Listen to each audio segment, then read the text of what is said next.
it's a brief presentation on MeSeva, that all the components which were there in MeSeva project are presented before the panel, so that the discussion can move around some of those components and how those components can be replicated. And you know, this whole idea, I mean, Satyanarayana sir was Morris, when he said he was a string, I don't think he was a string, he was the architect. I mean, it all happened in a war room, and that war room happened to be his office in the Chief Minister's office, and the kind of hours we have spent together to conceptualize every bit of it that we see today. I mean, it's really a matter of great pride and happiness when we look at this project, that this is what we were conceptualizing a year back, and today we can see this entire thing in live and showing results. So friends, what I'll do is I'll quickly run you through a bit of a PPT.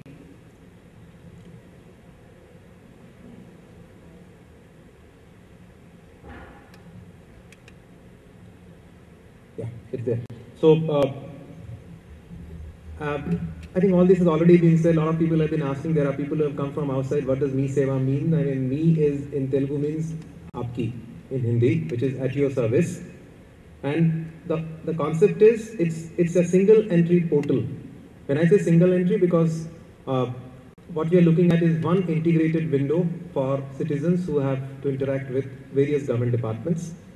And the whole idea was to make it as seamless as possible, as paperless as possible. And technically, it's completely paperless if one may use if one looks at the architecture that's been created for MeSeva, because we're using digital signatures.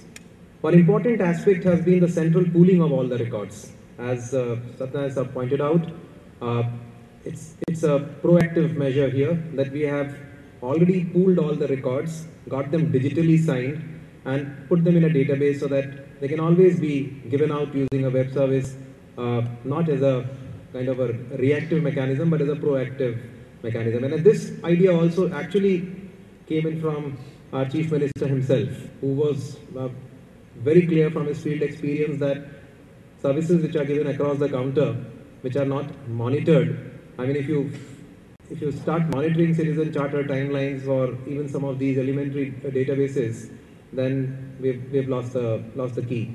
He was very clear that this has to be given across the counter, and that's why this whole exercise of central pooling and putting them together started.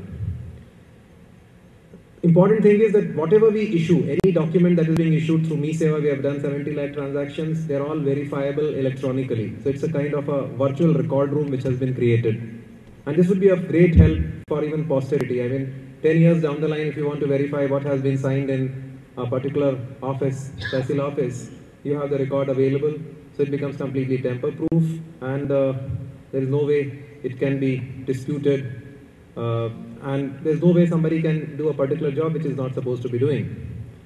Privacy, security, all those aspects are there. Another important aspect, another key differentiator between eSeva and MeSeva was the multiplicity of delivery channels.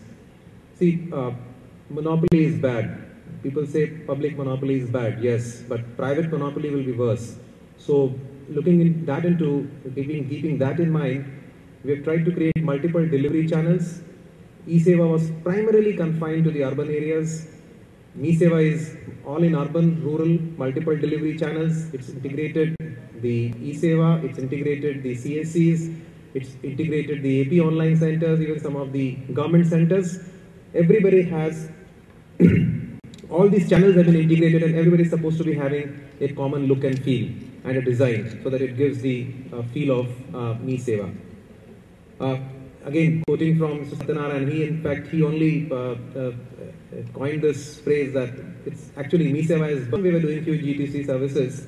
The challenge was we can collect the documents electronically, but eventually when a particular output, a certificate or a printout has to be given, the Tehsildar still has to sign it, and then it becomes dependent on his physical and personal presence. And then how do you get that document in a paperless environment?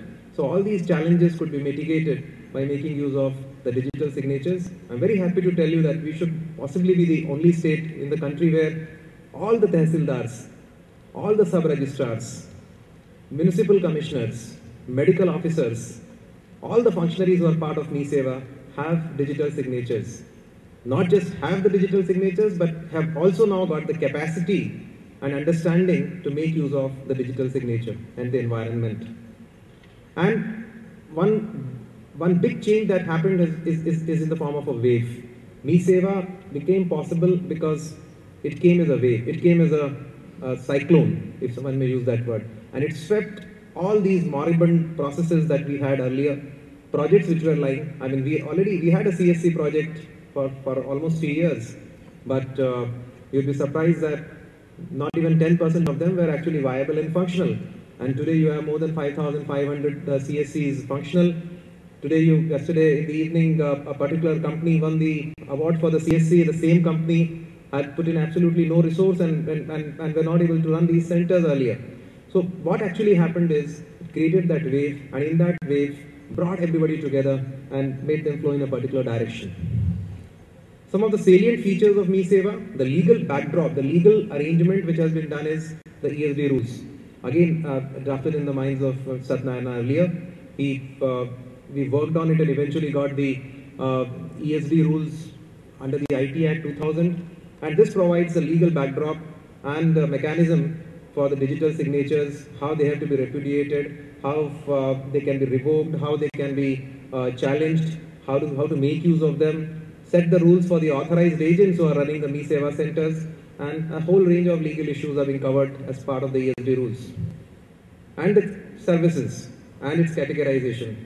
The starting point for MeSeva has been to look at services which have high volume, high impact, services which are required by maximum number of citizens. And then its classification into two categories.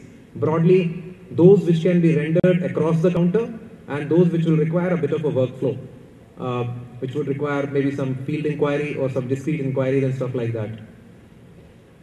The essential backdrop for the MeSeva project, MeSeva is a kind of a middleware. On the one hand, it integrates the requests coming in from the kiosk in the form of citizen requests, and on the other hand, it integrates with the departmental databases. So that's where stuff like web-based land records management system. In Andhra Pradesh earlier, we had all the land records of the state lying in Mandal computers, and in about 1100 Mandal computers lying in impure form without any validation checks, and all these records have now been ported into the state data center through validation checks. A web-based land records management application has been created on top of it, and the entire processing is now being done through that. And MeSeva actually integrates with an application like this.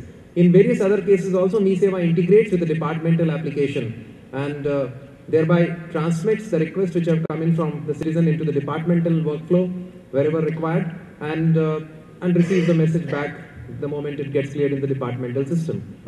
Seamless transfer of transaction charges. MeSeva is a public-private partnership model.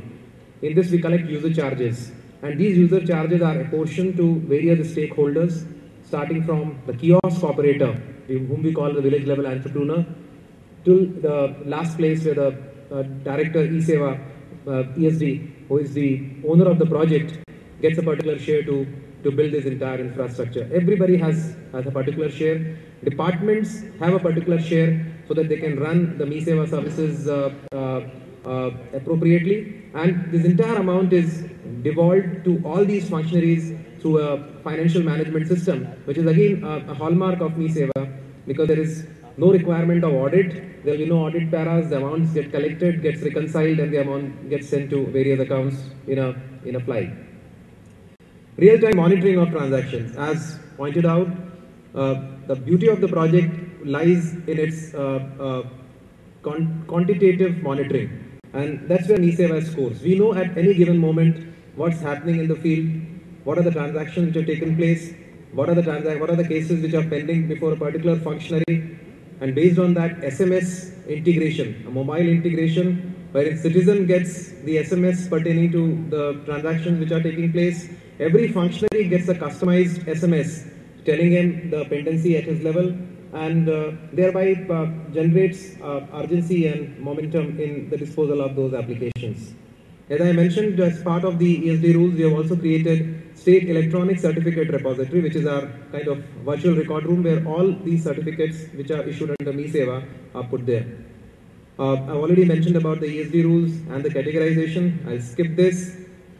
I'll just quickly show you the functional architecture. As I mentioned to you, MeSeva is a middleware, somewhere in between. On the one side, we have the service center agencies, which are operating all our kiosks, rural and urban areas. And on the right side, you find the departments through which MeSeva interacts and sends requests, receives requests, cleared requests, and this is the kind of an integrated platform that's there in MeSeva. This is the kind of solution architecture. We've used the state data center, which is in the center.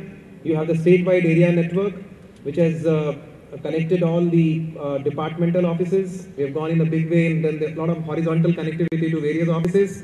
So everybody is in this particular network, and the interaction of the kiosks with this network is actually through internet. So it makes use of both the virtual as well as virtual private network as well as the internet space. This is, to my mind, the most important slide. When I mentioned the word wave, this is what actually I meant. State data center.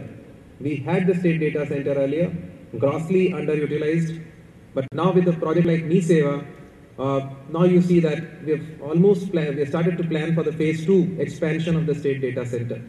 We had the statewide area network, not even 10% of it was utilized earlier, but now we have a situation where we have started to look at upgrading the capacity of the lines that we have. We had the CSCs earlier, but to our surprise, last year we didn't even have more than 300 to 400 CSCs operating in our state. In fact, there were many districts where we didn't even have an SCA. There was no willing SCA. We had 2 SCAs who have withdrawn from this particular project. And now you have a situation where all districts have functional SCAs, all districts have functional centers, and there's more and more demand coming in from village level entrepreneurs and trying to ask for CSCs. Yesterday, when we gave the MeSeva award to the CSC, Chief Minister actually asked him how much amount do you earn. He was talking in terms of 20 to 25,000 rupees a month, and that too he said in peak seasons I even get more.